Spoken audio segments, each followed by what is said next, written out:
Seja bem-vindo e antes de começar, se inscreva no canal, deixa seu like, compartilhe esse vídeo para que você possa receber mais conteúdo do nosso canal. Meu tema é sobre estado da arte do monitoramento climático local e extensivo. Bom, e o que seria o estado da arte, né? Então é o nível mais alto de desenvolvimento, ou seja de um aparelho, ou de uma tecnologia, ou de alguma área específica. Então eu vou falar das tecnologias que estão na meteorologia. Mas antes de tudo, é bom entender o que é a meteorologia. Bom, a meteorologia é a ciência que estuda o clima, suas variações e mudanças. Isso é feito através de observações. Então, existem diversas estações meteorológicas e sensores distribuídos pelo planeta que faz a captura desses dados da atmosfera. Mas antes de tudo, qual é a diferença entre tempo e clima? Bom, o tempo é o estado momentâneo da atmosfera. Por exemplo, se está chovendo, está ensolarado, ou seja, é daquele momento. Já o clima é a referência de um tempo maior. Por exemplo, o clima subtropical é um exemplo de um longo tempo. Ele analisa aquele tempo e depois de 30 anos já é considerado como clima. E você já parou para pensar em como seria o mundo sem a meteorologia? As diversas atividades que a gente faz no nosso cotidiano dependem da meteorologia, como por exemplo, se eu viajar no final de semana ou ir numa cidade, eu preciso consultar a previsão do tempo para não ser pego desprevenido com aquele fator climático que ocorrerá possivelmente naquele determinado dia. Não só a gente que utiliza só para uso doméstico, como também os agricultores utilizam. Por exemplo, eles necessitam saber o início do período das chuvas para não ser pego desprevenidos. Vão realizar uma pulverização, eles precisam saber se ele não vai perder a aplicação. O plantio é importante porque a semente necessita da água para poder germinar. Então, a meteorologia também já alertou e alerta sobre diversos fenômenos naturais, como por exemplo os furacões, os ventos, ou as geadas, inundações, tsunamis. Então a meteorologia ela tem esse grande benefício e ela já salvou diversas vidas, pois ela não deixa que as pessoas sejam pegas desprevenidas com aquele fator climático. Ainda mais numa era super conectada como essa, as informações meteorológicas chegam de forma muito rápida para a pessoa, para o usuário. Existem diversos equipamentos espalhados pelo mundo, como eu disse no início, que fazem a leitura desses dados da atmosfera. Como por exemplo, temos os radares meteorológicos. Esses radares meteorológicos são instalados no solo ou nos aviões ou em outros locais. E como funcionam os radares meteorológicos? Eles basicamente enviam ondas eletromagnéticas e essas ondas que batem na nuvem, elas retornam. E o radar ele captura esse retorno da intensidade do sinal. Então, através disso, ele consegue determinar se a nuvem tem pedras como granizo, ou se tem muita água, ou se é só vapor. Então, através da intensidade do sinal, ele consegue determinar a característica da nuvem. Os satélites eles também conseguem coletar esses dados através de imagens. Então, com os dados dos radares, do satélite e da estação, o técnico consegue gerar simulações de um possível evento climático, através desses dados. Existem também as estações meteorológicas que fazem a leitura da atmosfera. Tem diversos sensores instalados no equipamento que são responsáveis por coletar esses dados em tempo real. As estações são classificadas entre as automáticas e as convencionais. As automáticas, elas coletam os dados e elas enviam esses dados para a central de forma automática, ou ela tem um armazenamento de dados integrado no sistema, ou ela envia diretamente para a central. E as convencionais, as estações meteorológicas convencionais, elas precisam de uma pessoa para monitorar, para anotar os dados coletados pelo sistema, pelos sensores. Então todo dia o técnico vai na estação meteorológica e coleta esses dados. As estações capturam vários tipos de dados, como por exemplo a temperatura do ar, mínima e máxima do ar, a umidade relativa do ar, mínima e máxima também, a pressão atmosférica mínima e máxima, a radiação solar, a intensidade do vento, a tensão da bateria e entre outros. Então, através da central, o técnico consegue identificar se a estação está ativa ou está inativa para capturar dados. E o funcionamento básico dessas estações que estão instaladas pelo Brasil é da seguinte maneira.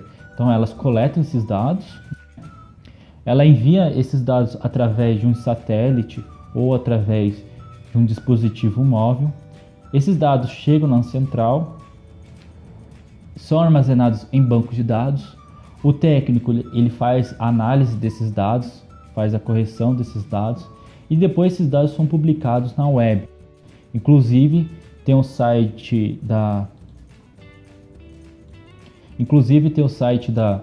do Instituto Nacional de Meteorologia, que ele informa os dados das estações meteorológicas. E aqui no site eles mostram o link das estações meteorológicas espalhadas pelo Brasil. Aqui tem diversas estações meteorológicas, várias estações distribuídas em cada estado. E o amarelo, a estação amarela quer dizer que está ativa, né? Está funcionando no momento. E o símbolo roxo significa que está inativo no momento. Então, olha, tem várias estações distribuídas pelo Brasil. Elas são responsáveis por coletar esses dados da meteorologia brasileira. A Organização Mundial coleta esses dados das estações, dos radares e do satélite, e elas geram um banco de dados, processam aqueles dados e eles simulam eventos climáticos. Através desses dados eles geram alertas, né, de algum problema climático que pode ocorrer futuramente. E essa organização é dividida em 3 sistemas. Tem o sistema de observação global, que fornece observações da atmosfera e da superfície da Terra, incluindo oceanos, do globo e do espaço exterior. Temos também o Sistema Global de Telecomunicações, o GTS, de redes de rádio e de telecomunicações para a troca em tempo real de um enorme volume de dados em centros meteorológicos. Então, ele compartilha esses dados das estações, esse sistema. Tem outro sistema, né, que é o Sistema Global de Processamento de Dados, né, que existem milhares de mini e microcomputadores ligados, que processa um enorme volume de dados meteorológicos que gera alertas e previsões. O ClimPeg, ela visa reunir diversos aspectos da interação entre clima e agricultura no contexto geral de segurança alimentar. Então, com isso, ela gerou novas metodologias e ferramentas para poder auxiliar o usuário. E uma dessas ferramentas seria a previsão da safra agrometeorológica, que é usado para estimar a produtividade das culturas. Temos também o sistema de modelagem de impactos agrícolas de mudanças climáticas, né, que o objetivo do sistema é avaliar impactos de mudança e de rendimento das culturas nas economias nacionais. E no Brasil, como eu disse, tem o Instituto Nacional de Meteorologia, que faz a coleta dos dados em tempo real. O Instituto Nacional, então, tem diversas estações meteorológicas, 500 estações são automáticas e 258 estações são convencionais. E todas essas estações são espalhadas pelo país. Existe outro órgão nacional que também faz isso, que é um estadual, que é o CIMEPAR, né? E hoje ele é considerado o centro meteorológico estadual mais avançado do país. Quais são os requisitos para a instalação de uma estação meteorológica? Então, se você tem interesse em comprar uma estação meteorológica e instalar na sua propriedade, então você tem que seguir alguns requisitos para instalação. Tem que instalar ele num local plano para evitar acúmulo de água e longe de instalações elétricas. E em horizontes planos, sem barreiras que impeçam a radiação solar ou que mudem as características do vento. Para isso, a distância recomendada entre as estações e os obstáculos é de pelo menos 10 vezes a altura destes. Tem que estar distantes de cursos d'água, lagos e banhados, né, evitando distúrbios na medição da umidade relativa do ar. Solo gramado ou com vegetação rasteira para minimizar a influência dos diferentes tipos de textura do solo.